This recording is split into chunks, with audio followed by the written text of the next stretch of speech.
Medali teisele küljele piilub ning sekundid, minutid ja meetrid kontrollib üle Delfi spordi podcast. Mis tunne on? Tere hea spordipodcasti Mis tunne on kuulaja. Oleme taas eetris ning enne suve tulekut kiitkame korraks veel talve suunas. Täna on meil külas rennisõidu olümpiahõbe Henri Sildaru. Tere Henri! Tere! Et me siin eelnevalt lepsime kokku, et täna teeme ainult sellise spordisaate ja räägime lõppenud hooajast sportlik nurga alt. Et alustasime sellest, et täna meil on siin reede pärastlõuna, et kus sa praegu üldse tuled ja kui tihedad su päevad nüüd olümpiärgselt üldse on?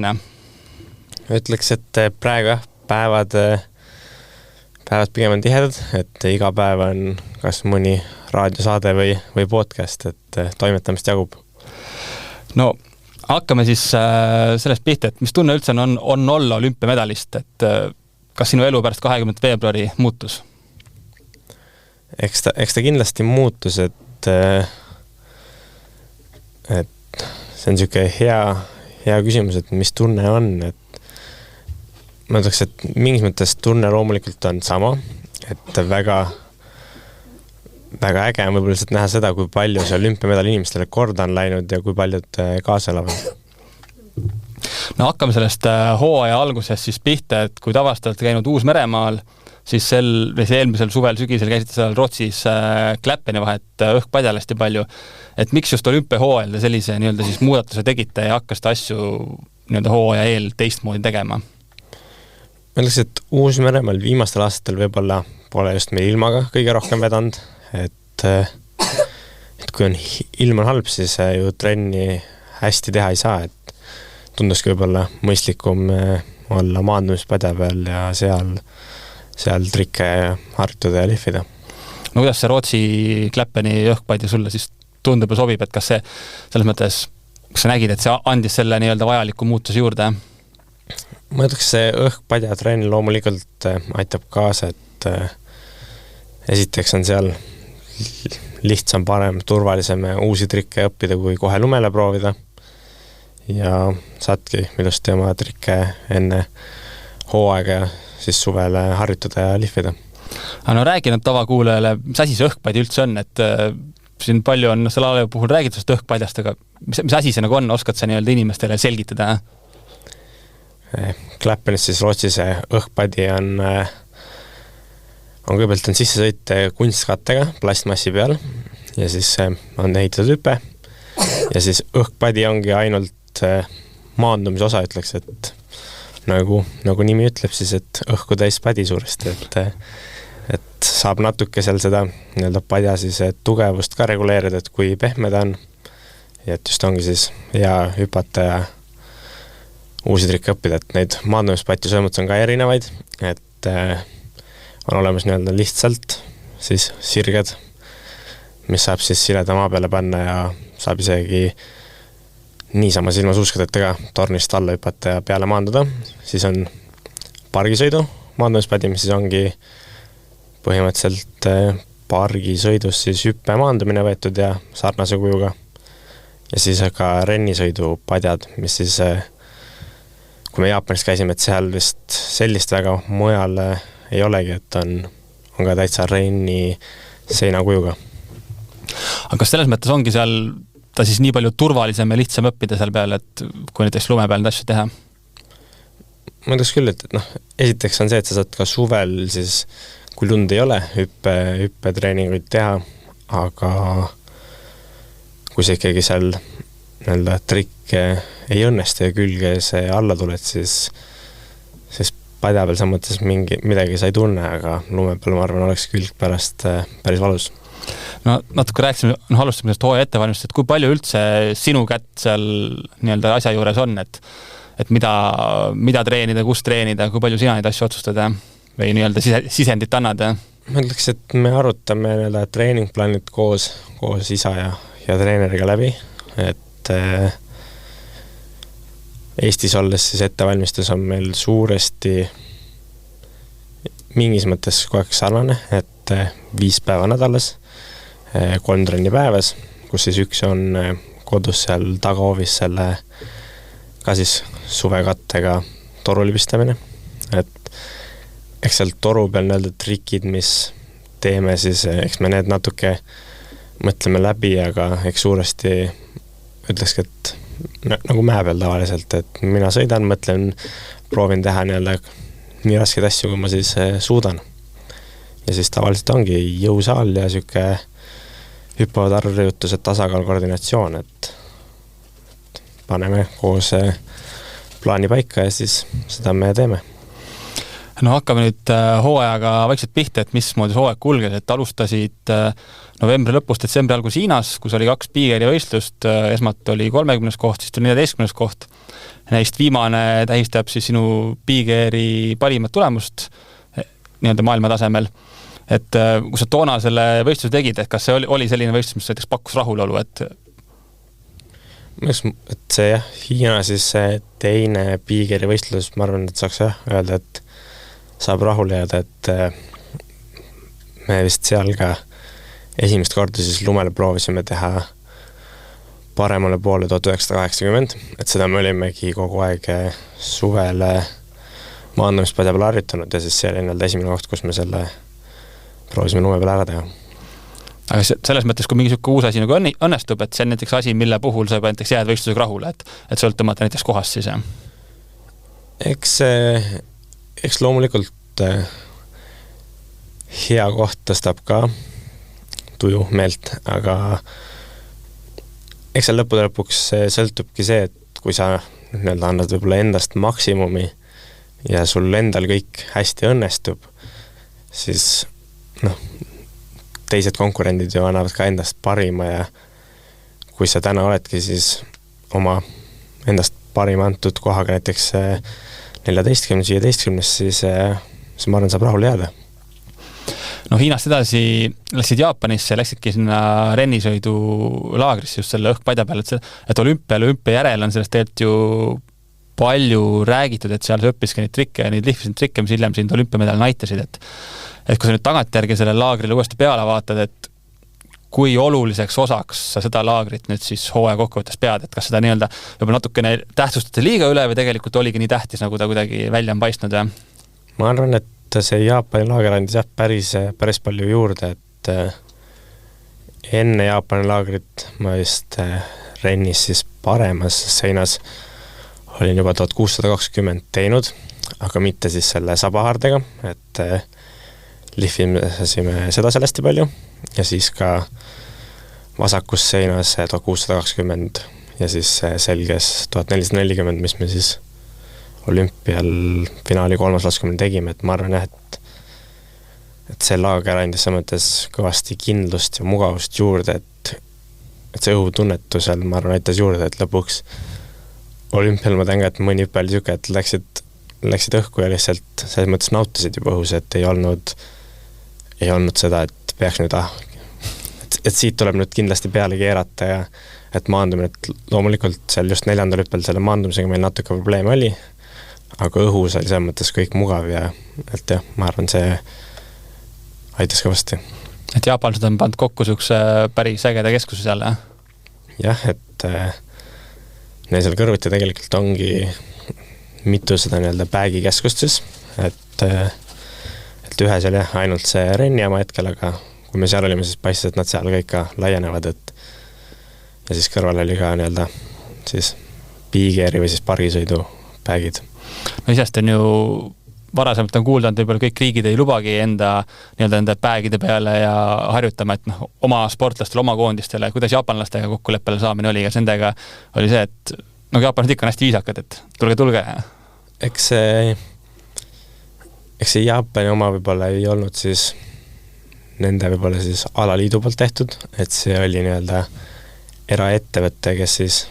neid maandumispatju teeb, et seal jah, seda piirangut ei olnud, et ainult meie koondis saaks treenida, et pigem võtsid lahkelt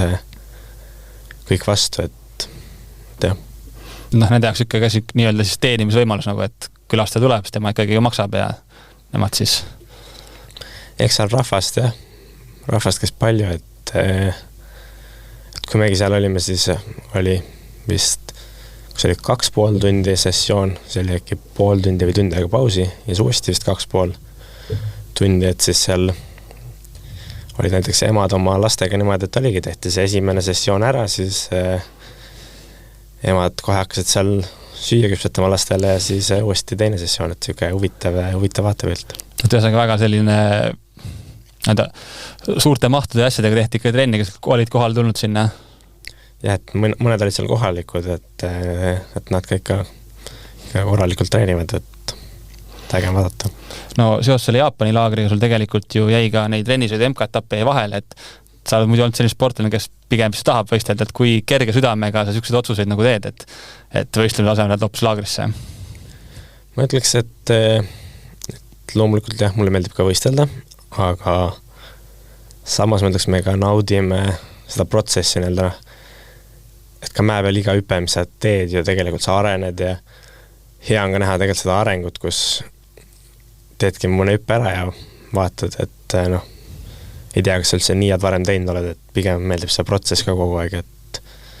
ja loomulikult tekkis huvi, et milline see päev siis on, et ka näha ja katsetada. No siis oligi järgmine võistlus sinu jaoks tuli uue aasta algus tuli Aspenis ja kus tuligi pargisõidus tuli teine koht, et kui avalikus jaoks oli see, ütleme ikkagi omajagu üllatuseks, et kuidas ise seda poodiumile jõudmist võtsid ja kas sinu jaoks oli nii-öelda asjade loogiline käik või oli ka sinu jaoks natuke nagu üllatuse? Jah, et eks ta kindlasti oli üllatus, et enam nii täpselt ei mäleta, et mäletan, et tegime esimese sõidu ära, siis me just olime, pidime olema heal kohal ja siis tekkiski mõte, et siin vist esimese sõidul hästi palju ebaõnnestusid, et ilmselgelt me hakkame siis nii-öelda langema oma kohaga, et siis tekkis mõte proovida esimesel hüppel teha otse paremale 1800, mida ma tegelikult 1,5 kordagi pargisõiduvõistlusel rajal teinud ja isegi selle hüppe peale proovinud. Et siis jah, võtsime selle plaani, muidugi see oli ka plaanis niimoodi, et kui mul esimene reil ilusti õnnestub, et mul esimene ring see reil ei õnnestunud, et tuli natuke lihtsam trikk, et siis kui nüüd teine ring õnnestub, siis lähen teen nii-öelda oma algse kavaga, siis kui esimest reili tegin, siis juba poole pealt sain aru, et seekord ei õnnestu, et siis juba teise reili peal tegelikult mõtlesid kogu aeg seda esimest hüpet, et okei, nüüd tuleb see proovida ära teha ja just korra isegi tundus õhus, et vist seekord ei õnnestu, aga näed, suutsin ilusti ära teha. Ja siis, kui ma alla jõudsin, siis kuna ma vist startisin ju suht eesotsas, siis ma teadsin, et kõik tugevad tegelikult tulevad, et siis nad ütlesid küll, et või alati, et need, kes poodiumil on, et need siis peaks all nagu ootama sõidu lõpuni, et teleka jaoks, et siis ma arvasin, eks ma siis võin ju seista siin, et ilmselgelt keegi tuleb ja lükkab mu nii-öelda poodiumi kohalt ära, et siis hakkasid vaatama, et okei, veel ei ole, siis läks see McFarland, et okei, veel on paar tükki tulna ja siis järjest lugesidki kohti,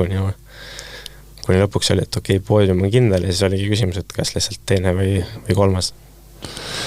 No ütlesid ka, et siin raja peal seal, ma tea, reili peal mõtlesid, et mida sa veel ette teed, kui palju sa üldse raja peal mõtled või veel väga palju ka sükast nii-öelda automaatsust, nagu et sa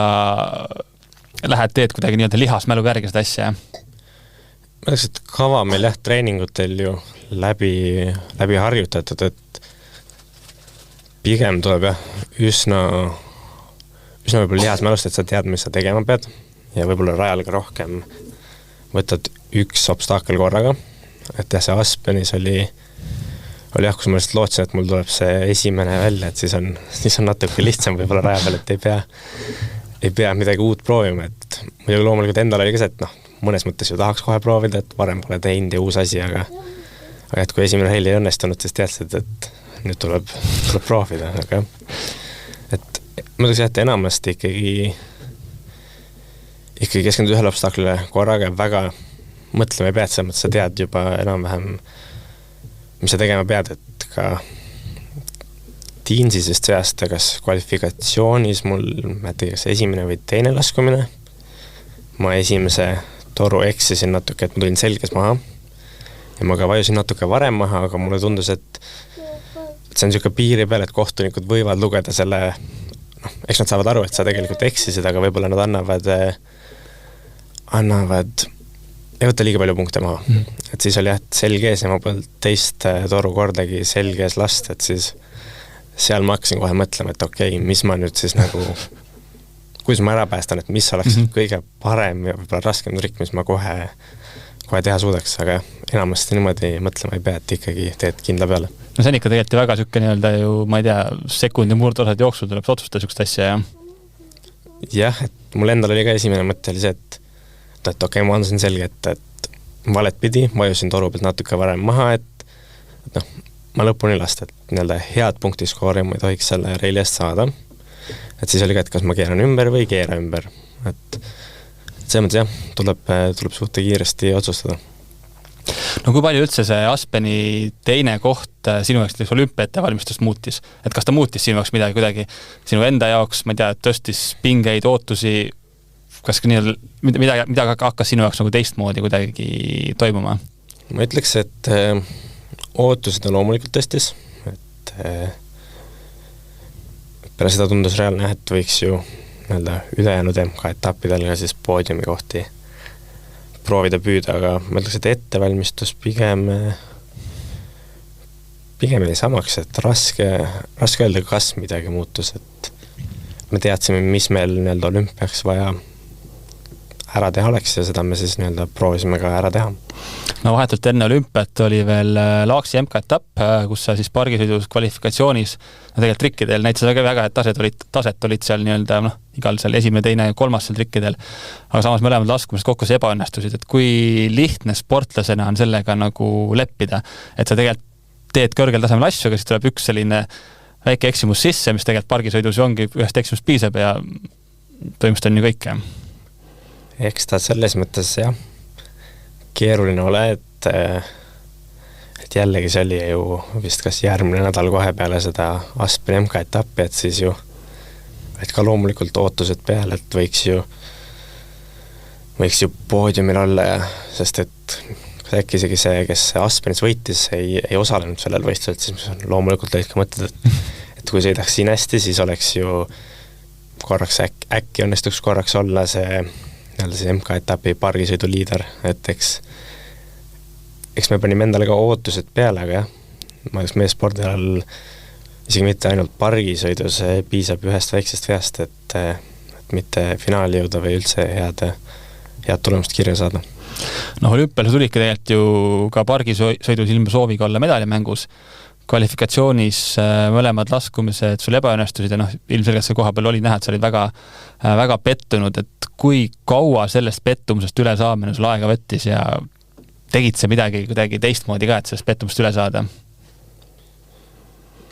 Eks raske on öelda, et kas ma tegin midagi teistmoodi ja kui kaua, et niimoodi päris kella pealt aega ei võtnud, et loomulikult jah, pettumus oli suur, aga eks ma arvan, see käib ka meil spordi juurde, et kui asjad ei õnnestu, siis loomulikult jõuan ka põhjust pettunud olla. No kui raskelt üldse üle elad selliseid asju, kui asjad ei lähe nii, nagu sa tahad? No jällegi on raske öelda, et pigem vist väga raskelt ei ela üle, aga loomulikult sõltub jällegi asjast.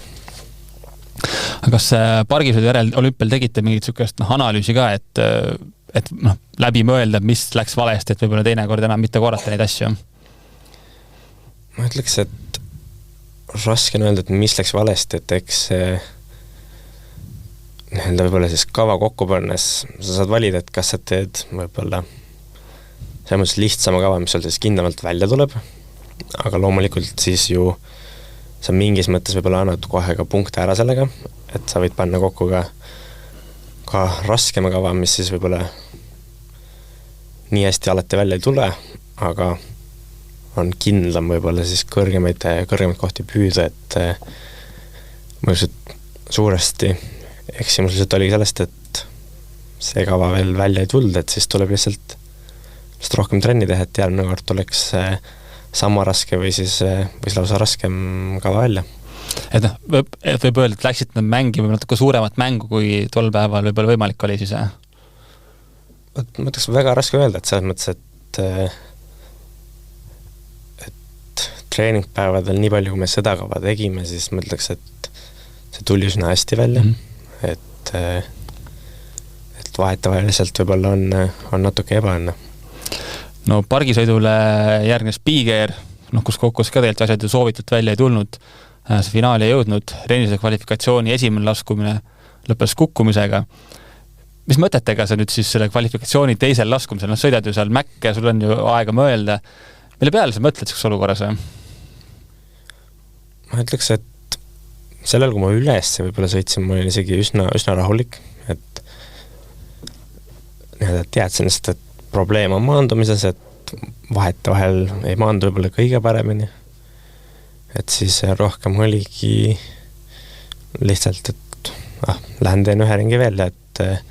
küll ma hakkama saan, et pigem ei olnud seda pinget, et nüüd ei peaks hakkama saama. Aga siis vist, kui teine sõit juba mõned sõitjad olid läinud ja siis oligi, et Uus-Meremaani, kes nii-öelda oli favoriit, et suuresti kõik teadsid või arvasid, et ilmselgelt võidab, et kahjuks tema kukkus väga õnnetult, et ka finaali pääsenud ja teine Uus-Meremaal oli ka just finaali piiri peal, et siis ma ütleks, et siis tekkis pinge, et nüüd oleks vaja lihtsalt üks sõit ära maanduda ja siis finaalis juba on suuresti kõik võimalik, et siis lihtsalt oli pinge, et kas õnnestub või õnnestu. No kuidas sa üldse selles mõttes seda rahu endas säilitad, et on sul mingeid, ma ei tea, teed sa mingeid hingamisharjutusi või mõtled mingeid kindlaid mõtteid või on mingeid asju, mis nagu aitavad sul selles mõttes sellist olukorras rahulikuks jääda? Ma ütleks, et enne starti ma suuresti mõtlen lihtsalt oma sõitu läbi, siis loomulikult, kui võib-olla on natuke pingelisem, siis lihtsalt hingad sügavalt sisse-välja ja mõtled seda, et sa saad hakkama, et tegelikult sa ju saad seda sõitu kogu aeg harjutanud teinud, et sa tegelikult tead, mis sa teed, et lihtsalt mõtlen, et saan hakkama ja lähen teen oma asja ära. No kõrvaltvaatajale tihtipeale on nagu enda seegast mul on tundnud, et jääb nagu mulje, et selliste keeruliste ja pingeliste olukordadega tegelikult saad nagu hästi hakkama just nagu spordirajal. Et kas sa pigem nõustud minu väitega või sa pigem ei nõustu minu väitega, et kui ongi selline selg vastu seina olukord, siis sa pigem tuled nagu välja sellest. Ma ütleks, et võib-olla vahetevahel isegi pinge aitab äkki kaasa, et võib-olla keskendud rohkem ja on sooritus ka natuke parem. Et just ongi see kuidagi siis, ma ei tea, aitab fokusseerida, jah? Võimalik, jah, et eks sõltub natuke ka pingest, et loomulikult endal nii-öelda siis ilma pingeta on natuke võib-olla mugavam olla, et just viimane pargisõidu MK-etapp Sillaplanas, et seal ka finaalis just ju esimene kord siis, kui ma viimasena nii-öelda rajale läksin, et seal oli ka siuke pinge sees ikkagi kohati ja lihtsalt mugavam võib-olla olla, kui seda pinget ei ole, aga ma arvan, et samas vahetavalt see pingega aitab kaasa. No joo, nüüd järjekorras sinu hooaja tipphetkeni olümpia rennisõidu finaalini. Kirjada palju natuke enda pilgu läbi seda saabaste ja klambritega toimunut, et kui palju sinu stressi tekitas, et kui suus kippus seal 4. hüppel, tuli ju seal ka või trennidest tuli jalast ära, et kuidas sina ise nagu see olukorra enda jaoks lahti mõtestasid ja nägid, et mis on vaja teha või kui raske see olukord sinu jaoks oli üldse? Ma ütleks võib-olla, et see, kui see suusk ära tuli kogu aeg, siis loomulikult see selles mõttes häiris, et meeldivamaks, kui ta tuleks, et see on võib-olla jälle lisaasi, mille peale keskenduda, aga pigem ma ütles, et mina võib-olla isegi võtsin rahulikumalt, et mul oli lihtsalt see, et lähen sõidan, proovin siis natuke paremini maanduda ja loodan, et ei tule ära, et siis seal isa ja vaatasid seal, et äkki et ühel klambril on äkki see nii-öelda siis ala suurem, kus ta seda saaprina kinni hoiab, et ja siis natuke nuputasid seal. No kui palju sina see tehnilise poole pealt nagu palju seda nii-öelda sõitja tagasisidet siis nii-öelda on, et kas sa oskad nagu anda, et ka, et ütled, et kas saabas peaks olema nüüd jäigem või nüüd see klambrid peaks olema kuidagi mingit pidi tihkem, et kui palju sina sportlasena seda tagasisidet nagu annad, et mis võiks mis võiks olukorra paremaks teha? Ma ütleks, et rennisõidus võib-olla jah, see on just nagu sa ütlesid, see saapa jäikus, et sõites siis võib-olla otse sõites isegi nii väga ei tunneta seda, aga selges sõites just jah, vahetevahel tunnet, kuidas võib-olla siis saabas ei ole piisavalt jäik või saapaklambrid võiks tugevamalt kinni olla, et jah, selges sõites tunnet vahetevahel, kus võib-olla siis liiga ette või siis läbi vajuda, et siis lihtsalt järgmine ring paned klambrid tugevamini kinni ja vaatad, kas aitab. No mida see nii-öelda see jäik saabas nagu inimkeeli tähendab, et kui sa paned võrdlusse selle nii-öelda, millega sa lõpuks sõitsid ja see, millega sa varem sõitsid, et kui, ma ei tea, tavainimene katsub neid saapa, kas temalt saab aru, et üks on, ma ei tea, jäigem kui teine? Ma ütleks, et jäikus on suuresti sama, et pigem see on lihtsalt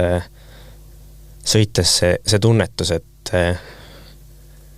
võib-olla kõige lihtsamaks öelda või lahti selgitada siis, et just sellel selges sõites, kui saabas nii-öelda klambrid võib-olla natuke liiga nõrgalt, et siis lihtsalt on natuke niisugune tunne, et kaldud liiga palju ette, et hakkad võib-olla natuke siis tunne võib-olla niisugune, et sa hakkad kõhuli kukkuma või jah, et paned saapad kinni, siis tunned, et see tunne kaob ära ja et see suusk võib-olla on ka paremini juhitav ja paivis siis kant ja võib-olla see surumine, et see on natuke lihtsam või mugavam, et jah. No kui nüüd rennisõidu finaali järgselt mäletan, kui sa olid seal, et sa olid natuke ikkagi siuke pettunud, et sa kulda ei saanud, et kas sa nagu päris olid ka pettunud ja kui olid, et kui kiiresti see pettumus üle läks? Ma ütleks, et loomulikult olin pettunud, et just tegelikult üks päev kuidagi sattusin YouTube'is peale, siis olümpiarennisõidu vist olid vist medalisõidud ja siis ka seal oma sõidu vaatad ära ja siis kui vaadatagi nii-öelda, kui punktiskoor sisse tuleb, siis minu näoilme tegelikult on jah siuke väga mitte kõige lõbusam, et jah, et siis mu enda peas esimene mõte oli see, et teine hüppe oli 1440, et treeningutel ja esimesed 2 laskumist olid 1080, et äkki kohtunikud ei näinud, et siis läksin, küsisin sealt ametnike käest ja nad ütlesid, et nad küsivad üle, nad ütlesid, et nägid, et rohkem ma nii-öelda praegu hetkel kohtunikega sellel teemal rääkinud ei ole,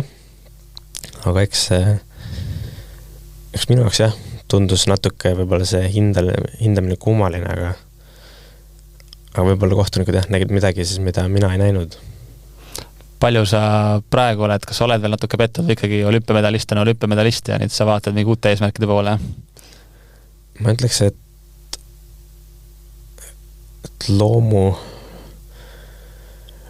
võib-olla natuke ikka oled pettunud, et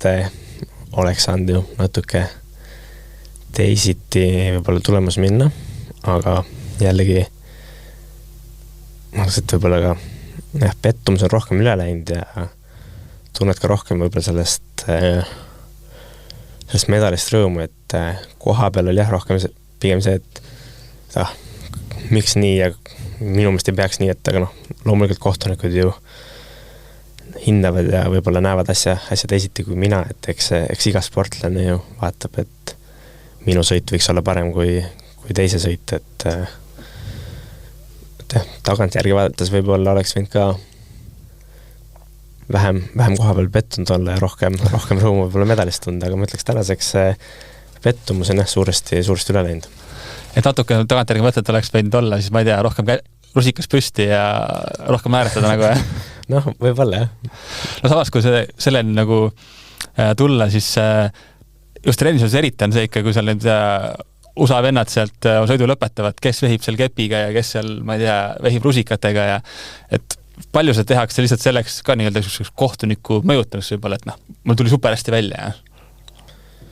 Eks natuke kindlasti, et see vist oli eelmisel aastal kas MM-il, kui siis pargisõidu olümpiavõitja Birk Ruud ütles mulle ka, et kui sa teed oma sõidu ära, siis sa võib-olla võiksid seal käed üles tõsta või käe või võib-olla andis kergelt siis märku, et võiksid midagi seal lõpus teha, et isegi kui sul võib-olla sõit kõige paremini välja ei tule, siis et see võib natukene mõjutada, et peale seda nii-öelda siis ma võib-olla ise hakanud ka, kui teised sõitjad võib-olla teevad seda natuke teise pilguga vaatama, et mina kuidagi ei ole üldse seda algusest peale ka teinud, et lihtsalt ma lähen teen oma asja ja lähen andma selles mõttes endast parimat ja loodan või tean, et peaks ju välja tulema, et tihtipeale võib-olla kui vaadata, kui sõitjad nii-öelda uusi trikke siis õpivad, see on ka see, et näiteks maanduvad lumel ära, siis samamoodi tõstavad käed üles, karjuvad, et tegin ära, et siis võib-olla mulle või Meelisaga on ka see kummaline tundunud, et kui me nii-öelda trikki ära teeme, siis loomulikult ju tunne on hea ja mõlemal nii-öelda on hea meel, et tegid ära näiteks, et oled kaua vaeva näinud selle nimel, aga samas kunagi ei ole kuidagi seda, et seda tunnet, et ma ei tea, nüüd peaks salto otsa tegema nagu. Jah, täpselt, et selles mõttes, aga võib-olla seal ongi see vahe, et me lihtsalt ootame või teame, et me oleme ju selle triki nimel trenni teinud, vaeva näinud, et suvel ongi maandumispadja peal näiteks harjutanud, et siis miks ta ei peaks tulema, et sa ju oled tööd selle nimel teinud, et võib-olla pigem oleks kummaline, kui trikk just ei õnnestu, et siis tekiks küsimus, et mis nüüd on. Mida nagu vahepeal tehtud on, jah? Jah, et jah, see mõttes on natuke imelik võib-olla vaadata, kui inimesed käe üles tõstavad, et jääb natuke võib-olla mulje, et kui nad trikki tegema lähevad, et siis äkki nad loodavad liiga palju, et tuleb välja, et me võib-olla lähme ära trikkidega siis võib-olla rohkem kindla peale, et ikka õnnestuvad. Okei. Ja kui nüüd minnes olümpiast edasi, et kui palju see hõbemedal sulle enesekindlust ja sükast üldse juurde andis, et hooaja 4 viimast MK-etapist 3 olid sa ju poodiumil, et kui palju sa tundsid, et nüüd just see, et sul olümpial hästi läks, et see kuidagi andis sulle mingi tõuke hooaja lõpuks veel juurde? Ma ütleks, et eks see mõjutas natuke samamoodi nagu Aspeni MK-etapp, et poodiumi peal, et võiks ju saada nüüd järgmistel võistlustel ka siis võib-olla poodiumi kohti püüda, et eks ta võib-olla ka mingis mõttes lisamotivatsioon, et sa näed võib-olla, et see poodiumi koht on reaalne ja siis proovid võib-olla selle nimel tööd teha. No hooaeg lõppes sul freestyle suusatamise MK-sarja üldvõiduga, et kui talve hakul sa ütlesid ka, et kas väljend kasutad, et oleme nagu mehed metsast, et kuidas sa nüüd hooaja lõpus enda peale vaatad, et kas sa nii-öelda freestyle suusatamise maailma, sa ei saa öelda enam, et sa oled nagu mees metsast, et kes sa nüüd enda silmis nagu oled? Ma ütleks, et meie silmis me mingis mõttes ikka mehed metsast, et lihtsalt isegi kui sa vaatad näiteks stardiprotokolle või siis kus enne võistlust, enne stardiprotokolle üldse tuleb välja see nimekiri, siis kus on näha, et kes kohal on ja mis särgi numbri nad saavad, siis ma ütleks, et ikkagi võib-olla seda listi vaadates vaatad, et see on tugev, et pigem sa ennast võib-olla niimoodi ei loe, et ikka tead, et paberi peal tegelikult ju kui oma asja ilusti ära teed, siis võimalus on, aga eks tegelikult ju see on kõigil nii, et pigem endiselt loed seda, et tema on tugev, et tema võtab näiteks ühe finaali kohe ära, kui tal õnnestub, aga võib-olla ei vaata ennast veel sellise pilguga täitsa, et loed ka seal tipus. Ikkagi Tiinsis 3, Silva Planas 12 kohta. Kuidas sa selles mõttes ise hooaja lõpuga rahule jäid, et kas kui sa ütlesid, et olümpia natuke oli pettunud, et see kuldmedali saamata, kas siis need MK-etappidega ka kas nii-öelda see üldvõit natuke nagu pehmendas seda, et esimest etapivõitu ei tulnud või natuke ikka kripeldab see, et esimest etapivõitu ei tulnud? Eks loomulikult oleks olnud ju väga äge võib-olla lõpetada iga hooaega, et siis on ka etapivõit olemas, aga jällegi ma arvan, et terve hooaja peale tagasi vaadates, siis siis kui keegi hooaja algus ütleks, et sa saavutad need kohad, need tulemused, siis oleks öelda, et see ei ole ju reaalne, et ma oleks pigem saab terve hooaega rahule jääda ja kindlasti seega, et seda etapivõitu veel ei ole ju, siis on milleni veel vaeva näha. Samas praegu, kus oledki kuidagi rohkem niisugune nii-öelda pargisõitja ja rennisõitja ja siis Piiger on niisugune natuke nagu kõrvaline asi sinu jaoks, jah? Eks me ikkagi proovime nii-öelda 3 ala hästi teha, aga ma mõtleks, et võib-olla me proovime lihtsalt, kuna meil on siis võrreldes võib-olla ainult pargisõitjatega ja piigerisõitjatega vähem aega, siis keskenduda nendel aladele, kuna me proovime ka rennisõitu teha, siis lihtsalt võib-olla proovime trenni teha nii, et võib-olla üks ala aitaks natukene teist täiendada. Et jah, et võib-olla proovidagi üks hetk mõningaid nii-öelda siis pargisõidus või piigeris tehtud trikkega rennisõitu üle hakata tooma. No kui nüüd võttagi näiteks pargisõidus tundub, et ikkagi valitseja on Birkrud, rennisõidus enne olümpiat oli Finley Melville Ives oli nagu teistest üle, olümpial kahjuks sai vigastada ja ei saanud finaalis osaleda. Et kui nii-öelda kaugel need mehed sinu hinnangul praegu on? Ma ütleks, et rennisõitjatega võrreldes just meie kõige suurem miinus ongi see kõrgus. Et tulekski võib-olla rohkem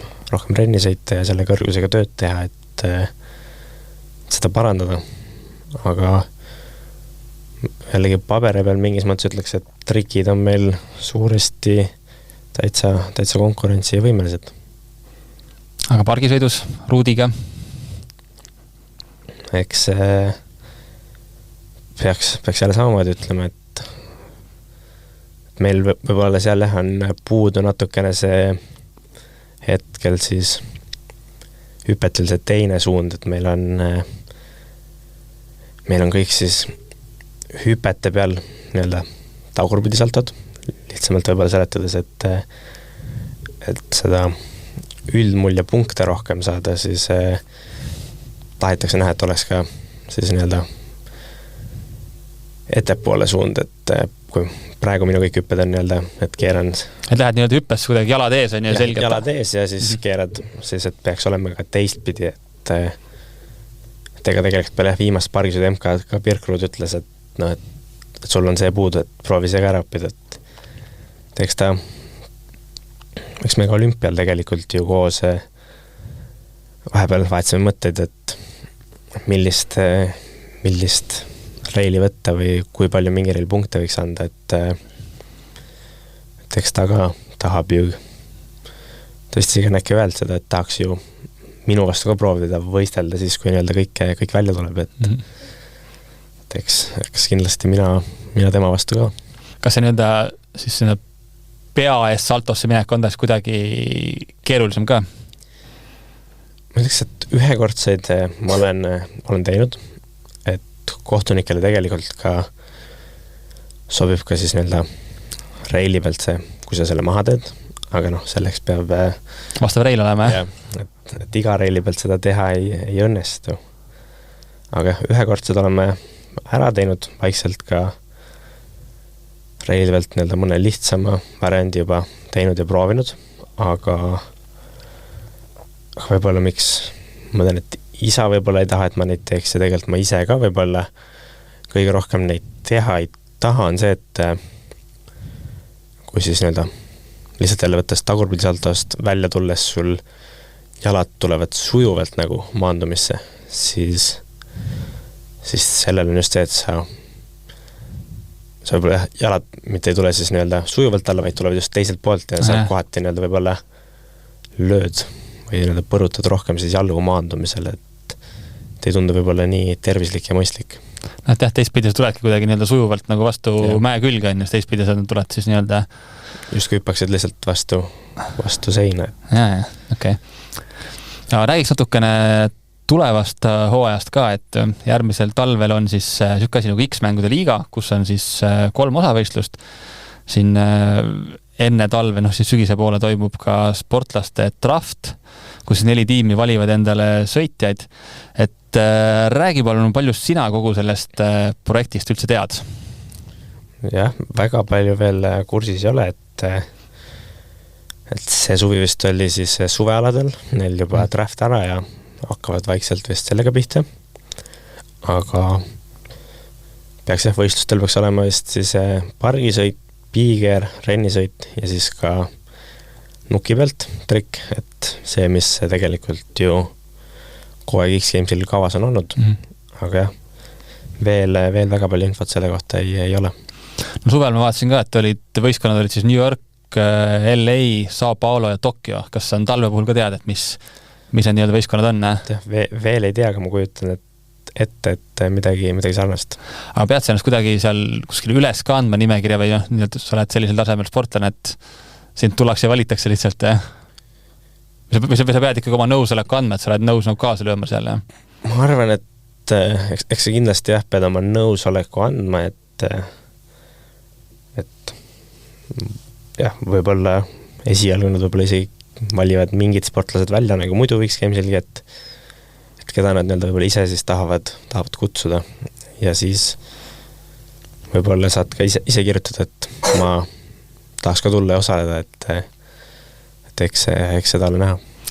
No sel talvel oli ka siuke asi nagu Sean White'i korraldatud Snow League, kus ainult siis rennisõit on, et sind ka ühele etapile ju kutsuti, aga samal ajal oli Teamsis MK-etapp, et kas MK-etapp oligi põhjus, miks sa nii-öelda seda kutset vastu ei võtnud või oli seal mingeid muid põhjused ka? Eks oligi, et oli MK-etapp, kuhu tegelikult ju tuli meil kogu pere kaasa, et siis ei saanud öelda, et me nüüd ei tule. Et minge vaadake teisi, jah? Jah. Okei, aga kui palju sa sellest Snow League'ist nagu tead, et mis ettevõtmine see on ja kui nii-öelda pika vinna kassi seal tehakse? Selles mõttes, et on rennisõiduvõistlus, kus jah. Sellest tehakse nii-öelda mees-mehe vastu, et seal kuidagi veerandfinaalid, poolfinaalid ja natuke teine formaat kui muidu võistlusel, et samamoodi kutsetega võistlus, et kutsuvad sportlased kohale ja siis vist ongi, et muidu vist äkki on 2 sõitu ja siis on ka, et sa pead tegema nii vasakust seinast sisse mineku kui ka paremast seinast. Et siis natuke võib-olla erinevust võrreldes tavalise MK-etapiga. No kui palju üldse need ameeriklaste poolsed see X-mängude liiga, Snow League, kui paljud üldse sa arvad võivad teie spordiala mõjutada, et või muuta üldse? Ma arvan, et see, et ka nüüd nii-öelda see X-Games League tuleb siis, et teeks kindlasti natuke mõjutab, et on ju lisavõistlused kohe juures, kus osaleda ja aga eks seda on võib-olla rohkem näha siis, kui see kohale jõuab, et kui palju siis sportlased kas MK-etappe vahel hakkavad jätma või mis see nii-öelda seis jääb. No praegu on nüüd hooaeg läbi, mis sinu elu praegu nagu toob, et palju sa veel lumel käid, lumel oled, millal algab tõsine ettevalmistus uueks hooajaks, millised nii-öelda sa lähinädalate, lähikuude plaanid enne? Eks trenni teeme kogu aeg, et nüüd lähmegi uuesti kohe Põhja-Soome Rugale trenni tegema ja siis suuresti hakkabki suvele ettevalmistus järgmiseks hooajaks. On mingid plaanid kõigepealt, kas teed jälle selle nii-öelda Rootsi versiooni või teed Uus-Meremaa poole uuesti, mis nii-öelda need? Eks me kindlasti jah, Rootsis proovime käia, võib-olla ka proovidagi vahepeal suvel käia seal Jaapanis Mannuspädja peal, mis siis on rennisõidu oma. Et eks me jooksut vaatame. Aga põhimõtteliselt hooaeg hakkab siis kuidagi nii-öelda ülesehitus olema selle järgi, et MM-iks oleks nii-öelda asjad kõige paremad? Ma arvan, et eks ikkagi ettevalmistus käib, et kogu hooaeg, ma arvan, oleks hea, et mitte ainult MM-il hästi esineda, aga kindlasti jah. No sa hoiad oma nii-öelda fänne ja lugejad kursis ka oma Facebooki lehe kaudu, ühes podcastis rääkis ka sellest, et mismoodi, kuidas need asjad seal valmivad, aga kui palju sa arvad, et inimesed nii-öelda pikka teksti lugejad tänapäeval jõuavad? Eks ma arvan, inimesed kindlasti neid pikke tekste loevad aina vähem, et sotsiaalmeediad ja kõik Instagramid, TikTokid on nii kättesaadav, et inimesed seal ju vaatavad 3 sekundit videot ja kui huvi ei paku, siis lähevad edasi, et aga ma usun ja paistab, et ikka inimesi on, kes ka pikke tekste loevad. No kuidas sinu endaga on, et kas sa oled ka see nii-öelda, kes nii-öelda tahab seda kiiret asja saada või sa ikkagi pead olema selline suure rutiinide alusel ka oma nii-öelda spordiala tõttu, jah? Ma ütleks, et eks see selles mõttes ju sõltub tekstist, et kui sulle asi huvi pakub, siis ma arvan, et siis kõik võtavad selle aja ja loevad või vaatavad selle pikema video ka ära, et lihtsalt ongi, ma arvan, rohkem küsimus see, et kui palju see asi siis sind kõnetab. Aga sind ennast, kui palju siuke sisu tootmine kõnetab, kõik need videod, tekstid, kui palju sina nagu selles mõttes näed, et see on nagu asi, mida sa tahad teha või näed, et see on asi, mida ei tea, inimesed tahavad näha, jah? Eks Facebook, ma arvan, on ehe näide, kus inimesed annavad mõnusat tagasisidet, et eks loomulikult ju tahaks midagi tagasi anda inimestele, kes kaasa elavad ja toetavad, et ja natuke ka oma tegemisi jagada. No videopäevikut on viimasel väga tihti pole just tulnud, et kuidas nendega seis on? Jah, neid me hetkel väga ei ole jõudnud teha, et viimane vist ongi Aspeni MK etapp, et peale seda oligi Laaksis ja siis olümpial kogu aeg toimetamist, et jah, pole veel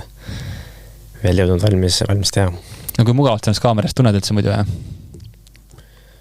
Ma ütleks, et nii kaua on kaameras olnud juba, et raske. Imelikku ei ole seda, jah? Jah, see muidugi, jah. Okei. No kui sa nüüd tervikuna peaksid oma hooaja kokku võtma, no sa ütles ka, et hooaja algus poleks uskunud, et nii võib minna. Aga mis sa nüüd kuidagi praegus hetkes, kuidas sa tunned ennast? Ma ütleks, et kui järgmine hooaeg tuleks võib-olla ligilähedalegi sellele, siis oleks juba väga hästi, et see oleks suuresti suur üllatus, et üldse nii läks, et selle kristallgloobusega loomulikult meil see mõte oli juba varasemalt peas, et võiks ju üks hetk proovida seda püüda, aga see tundus reaalne alles paari aasta pärast. Aga selles mõttes kokkuvõttes ju tööd on ju tehtud selle nimel, et jõuda sinna, kus sa praegu oled jõudnud, et kas sa nagu näiteks näed, et seda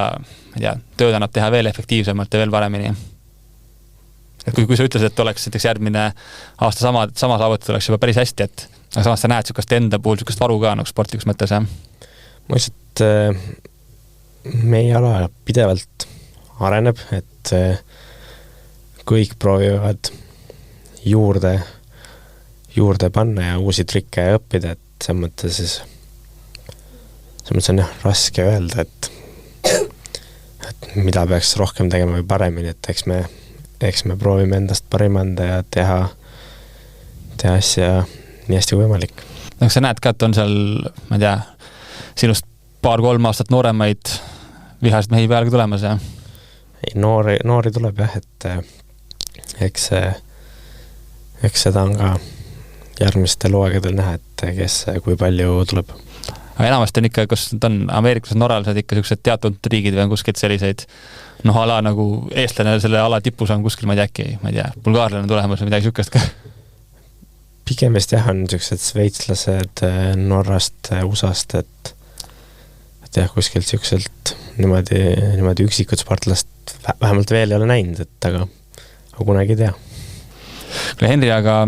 suured tänud, et sa tulid ja rääkisid oma lõppenud hooajast ja soovime sulle edu siis talve viimases lumelaagrisse, et meil siin Eestis on juba lootust tore kevad käes, ja seejärel ka siis uueks hooajaks valmistumisel. Aitäh! Aga kuulmiseni ja nägemist! Delfi spordi podcast. Mis tunne on?